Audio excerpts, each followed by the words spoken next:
J'ai envie de vous dire que ça s'est fait tout naturellement. Non. Ouais.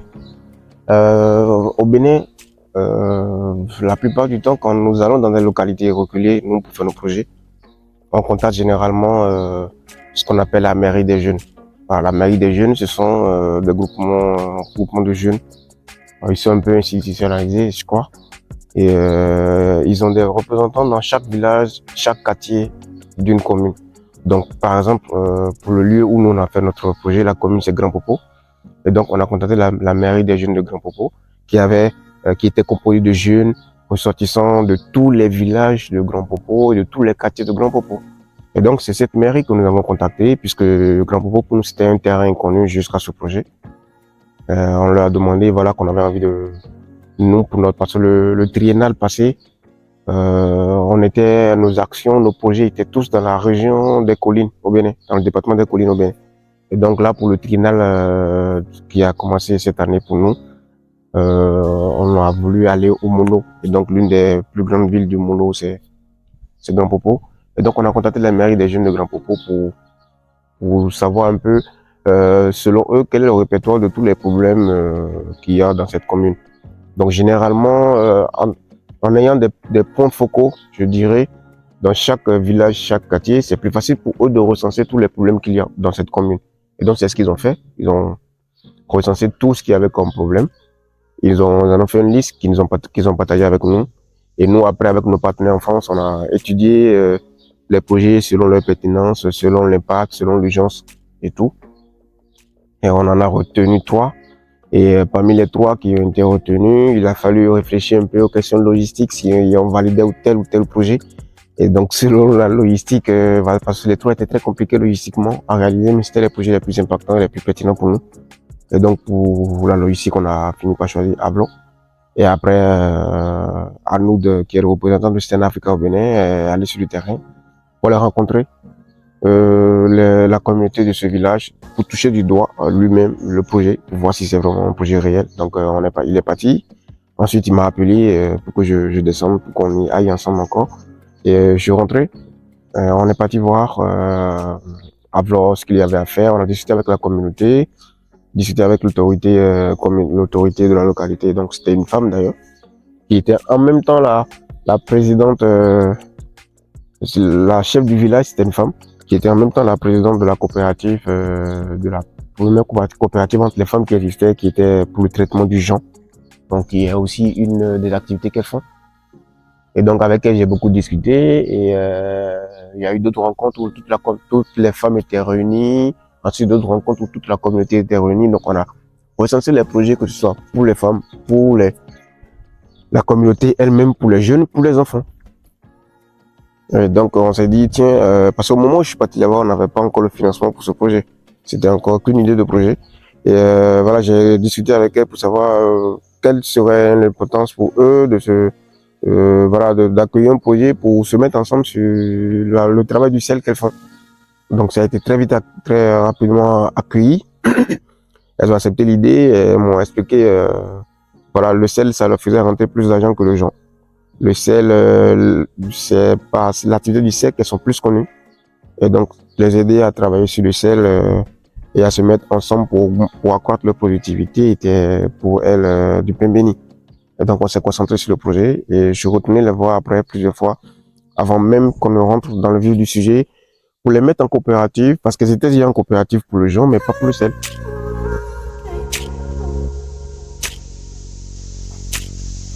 Le projet Sel d'Avlo, porté par les associations Échange Solidarité, Action Plus et Stay in Africa, s'articule autour de 3 axes de réalisation, un principal et 2 secondaires. Axe principal, construction. Le premier axe, qui est également le principal, concerne la construction d'infrastructures visant à faciliter le travail des femmes et à accroître leur production de sel. Pour ce faire, nous avons édifié un grand bâtiment multifonctionnel qui comprend un espace de réunion dédié à la planification des activités des femmes, un magasin pour le stockage du sel produit avant sa mise en vente, 6 fours destinés à la préparation du sel. En outre, nous avons installé une citerne à l'entrée du bâtiment pour simplifier le filtrage de l'eau salée. Nous avons également offert une pirogue pour faciliter leur déplacement sur la lagune, leur permettant ainsi de collecter le sable, matière première essentielle dans le processus de préparation du sel d'Avlo. À secondaire, atelier de sensibilisation sur l'hygiène menstruelle. Cet atelier a été conçu pour éduquer les femmes de la coopérative sur l'hygiène menstruelle. Grâce à des discussions ouvertes et des démonstrations pratiques, les participants ont pu acquérir des connaissances essentielles sur la gestion de leur santé menstruelle,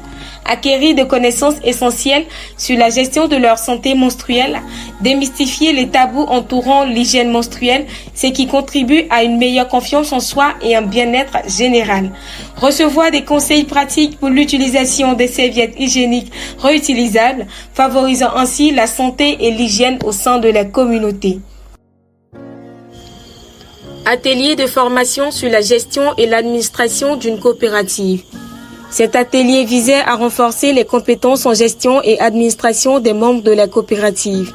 Les avantages incluent acquisition de compétences pratiques en gestion financière, ressources humaines et organisation, renforcement de l'autonomie des femmes en leur permettant de prendre des décisions éclairées concernant leur coopérative, encouragement à la pérennité de la coopérative en assurant une gestion efficace et durable du bâtiment, atelier de lecture, de jeux et d'animation avec les enfants de l'école primaire d'Avlo. Ce dernier atelier était dédié aux enfants de l'école primaire d'Avlo et avait pour objectif de favoriser leur développement personnel et social à travers des activités ludiques qui stimulent leur créativité tout en leur faisant découvrir des jeux qu'ils ne connaissaient pas. Des lectures et des jeux éducatifs qui renforcent leurs compétences linguistiques et leur esprit critique. Une dynamique de groupe qui favorise l'entraide et la solidarité entre les enfants tout en créant des liens intergénérationnels. Et pour terminer, atelier sur les gestes de premier secours.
Salut tout le monde, je suis Madrick, ça vous le savez déjà. Nous sommes à Avlo. Je vous rappelle de cette vidéo que j'avais fait il n'y a pas longtemps sur Avlo. Ce petit village qui est situé dans la commune de Grand Popo, qui est une petite île Et sur cette île-là, il y a une coopérative de femmes que mon association a mis en place. Cette coopérative existait déjà, mais faisait le travail du jonc. Donc le jonc, c'est tout ce qui sert à transformer, à faire les nattes, les éventails, etc. Mais par contre, nous sommes venus voir ces femmes qui avaient aussi apporté du travail du jonc, la préparation, la fabrication du sel labiné. Et donc on les a remis en coopérative pour cette activité-là. Et depuis quelques mois, on est arrêté ici avec mon équipe plusieurs fois pour travailler avec elles et pour penser à comment est-ce qu'on ferait pour agrandir leur petite activité de sel, le sel d'Avlon. Donc ces femmes sont beaucoup connues par rapport à leurs produits. Donc beaucoup de personnes ici au Bénin connaissent le produit de ces femmes, mais ne connaissent pas les conditions dans lesquelles ces femmes travaillent, ni comment est-ce que, ni où, d'où ça vient. Et donc avec des partenaires à mon association, donc l'association Échange et Solidarité de France et l'association Action Plus de Burkina Faso, nous avons pensé ensemble à revenir à Avlon, travailler avec ces femmes surtout et penser à un bâtiment beaucoup plus moderne de transformation du sel pour ces femmes. Nous sommes ici à Avlon depuis le 3 novembre 2024. Voilà, on est en 2024. Depuis le 3 novembre. Et depuis le 3 novembre, avec les volontaires, au total, nous avons mobilisé 25 volontaires ici, donc des volontaires d'échange et solidarité qui sont arrivés en nombre, comme vous allez voir, des volontaires de Action Plus qui sont arrivés du Burkina Faso, des volontaires de Stand Africa qui sont arrivés de la Côte d'Ivoire et les volontaires de Stand Africa du Bénin. Et depuis le 3 novembre, nous avons travaillé d'arrache-pied sur ce bâtiment que je vais vous présenter dans les vidéos à venir pour préparer ces femmes à rentrer dans une nouvelle ère de transformation de leurs produits premiers. Et donc aujourd'hui, le sel d'Avlon ne sera plus du tout la même chose parce que nous avons construit un grand bâtiment pour ces femmes. Nous avons mis des foyers un peu modernes qui leur permettaient de travailler en communauté, en collectivité et aussi de partager des revenus. Mais il n'y a pas eu que ça sur ce chantier. Sur ce chantier, il y a eu aussi une formation sur la gestion d'une coopérative, formation administrative d'une coopérative et aussi la formation financière. Donc c'est un peu sur un modèle d'économie sociale et solidaire pour ces femmes. Des formations qu'on a fait en amont de ce projet avant d'arriver. Et à côté de ce projet, il y a eu plusieurs autres ateliers que les responsables de ces ateliers viendront après moi dans cette vidéo pour vous évoquer. Mais voilà, nous sommes à Avlon et je vous fais découvrir un chantier. Un chantier qui n'était pas qu'un chantier, mais une aventure. On y va. Allez, venez.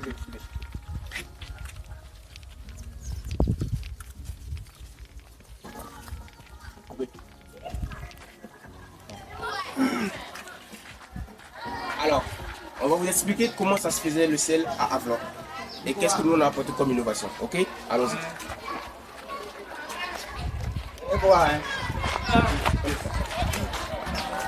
Alors ici, nous sommes sur la première base, la première étape de l'ancienne méthode des femmes d'Avlon.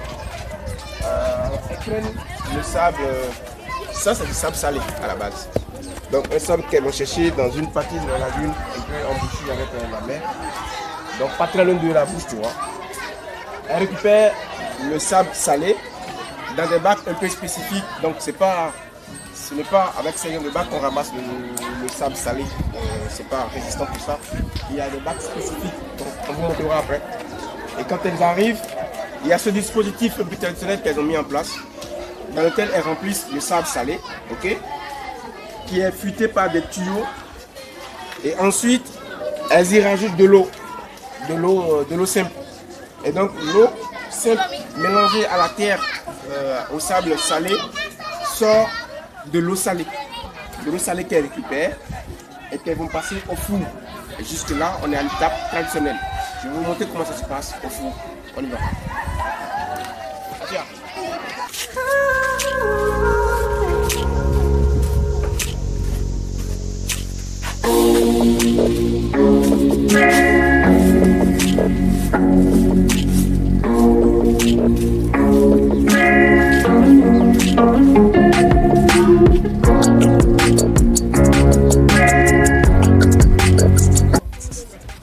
Alors, donc de façon spéciale, vous allez voir en direct l'ancienne méthode de préparation du sel à Avlon. on a été invité par une des mamans de cette coopérative, la vice-présidente de la coopérative, qu'on appelle Maman Charles. C'est elle qui nous accueille dans son usine traditionnelle. Donc venez, vous allez voir. On était à l'étape où l'eau est récupérée au niveau de la première étape traditionnelle. Allez. Encore.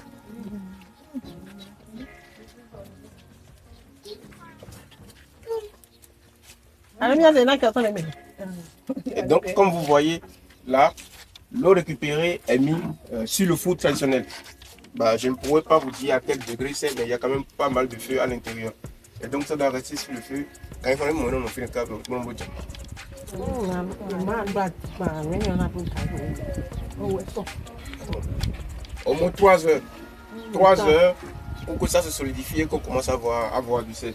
Donc, tu as nous comment nous quoi.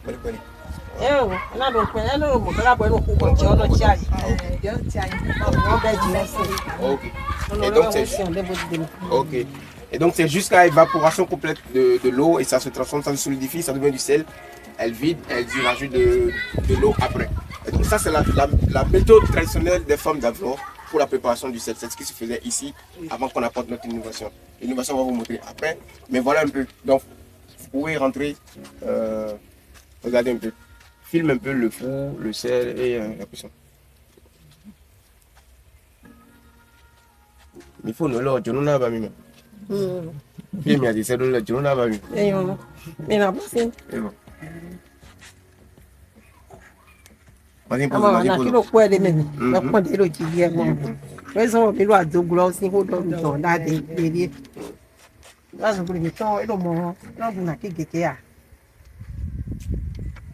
Donc voilà, on était dans l'atelier.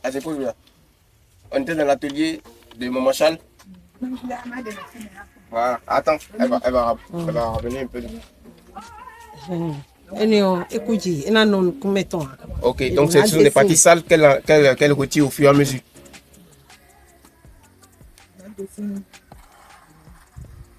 Voilà, donc à chaque fois, il faut faire ce travail jusqu'à ce que la partie blanche là. Voilà.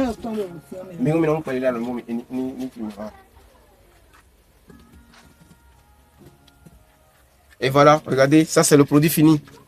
Le produit fini. Donc tout ce processus là, ça se transforme en ça. Et après, ça rentre dans nos cuisines. Donc voilà.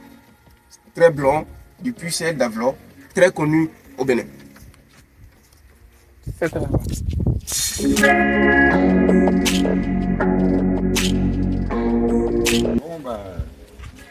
nous pouvons dire que nous avons passé 2 bonnes semaines à Avlor sur ce chantier. Alors, on a remué de la terre, Du sable. toujours en chantant avec les femmes. C'était super, même si c'était fatigant. Voilà, du sable, de l'eau, de la terre, avec des bassines, bien sûr, mais toujours dans une bonne ambiance, bien sûr.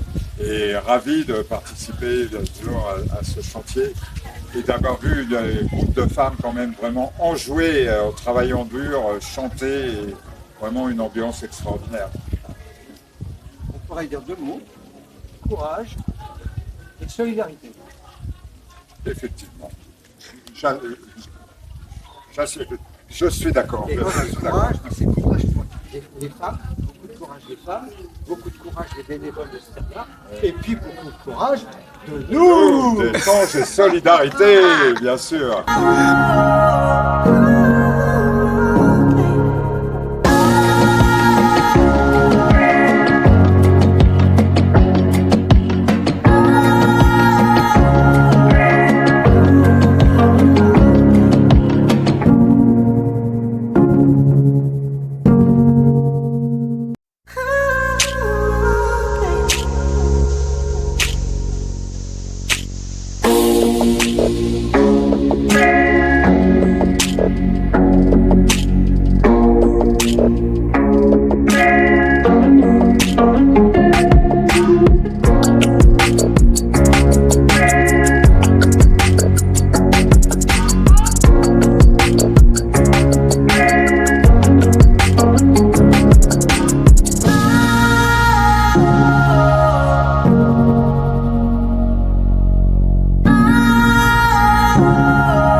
Nous avons fait une sensibilisation sur l'hygiène menstruelle et sur ce qu'étaient les règles, afin que les femmes puissent avoir une meilleure connaissance de leur corps et faire tomber un petit peu les tabous et les préjugés autour des mots. De la sensibilisation sur l'hygiène menstruelle, nous avons parlé des différents types de serviettes notamment les serviettes hygiéniques, les serviettes hygiéniques jetables. Pour les grandes Mario, ce qui serait vraiment utile, ce sont les serviettes hygiéniques de la rare. Car c'est beaucoup plus écologique, c'est beaucoup plus, ça protège plus et c'est beaucoup plus santé pour nous. C'est pourquoi nous avons en amont préparé un nombre assez important de serviettes lavables que nous pourrons distribuer à la fin de la sensibilisation. Donc, elles ont beaucoup apprécié la sensibilisation. C'était un vrai moment de partage, je comme ça, et c'était vraiment super.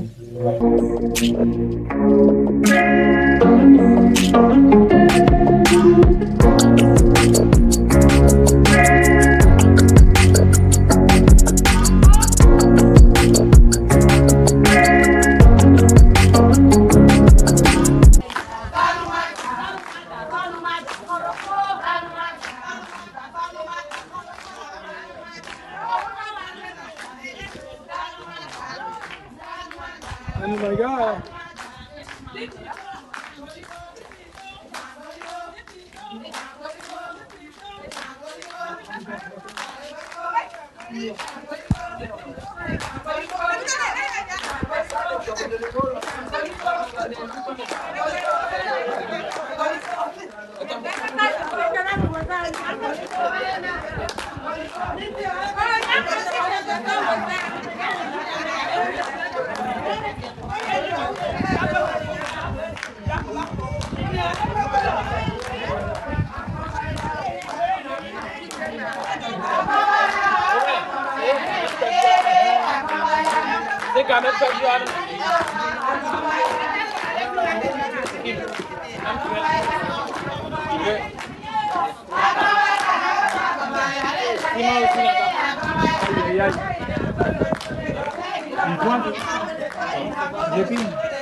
et tous s'endormaient très contents.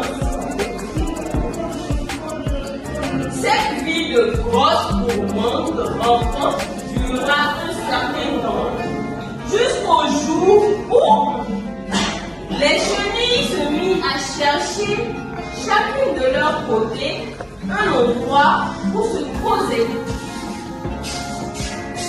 Camille partit bâtit sa maison.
Il faut dire que sur le chantier à Grand Coco et à Vlog, j'ai surtout remarqué l'engagement et la joie de la population face à ces projets combien importants dans la vie économique des femmes.